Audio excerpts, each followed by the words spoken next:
Hello aspirants, आशा करती हूँ कि आपकी बीपीएससी प्रीलिम्स की प्रिपरेशन अच्छी चल रही होगी। इस वीडियो के माध्यम से मैं बीपीएससी एग्ज़ाम पैटर्न को आपके लिए सहज बनाना चाहती हूँ।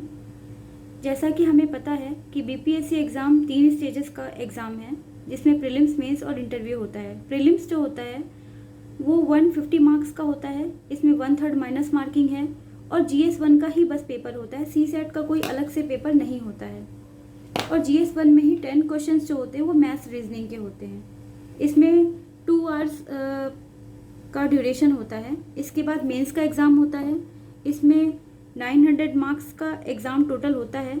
टोटल 5 पेपर मेंस में होते हैं, जिनमें 3 पेपर ऐसे होते हैं जिनके मार्क्स आपके मेरिट में ऐड होते हैं और 2 पेपर ऐसे होते हैं जो क्वालिफाइंग नेचर के हैं। पहला कंपलसरी हिंदी और दूसरा ऑप्शनल।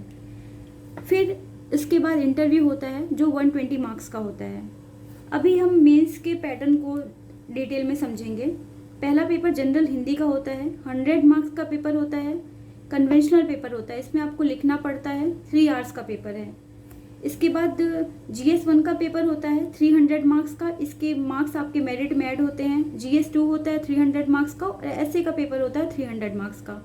ऐसे में 3 ऐसे लिखने होते हैं और ईच ऐसे जो होते हैं वो 100 मार्क्स के होते हैं। यही 3 पेपर है जिनके मार्क्स आपके मेंस में ऐड होते हैं और ये टोटल 900 मार्क्स है। इसके बाद एक ऑप्शनल का पेपर होता है, 100 क्वेश्चंस होते हैं और ये ऑब्जेक्टिव नेचर का पेपर होता है। इसमें आपको टिक करना होता है और ये ध्यान देने वाली बात है कि ये 2 आवर्स का होता है, ना कि 3 आवर्स का, और इसमें कोई माइनस मार्किंग नहीं होती है।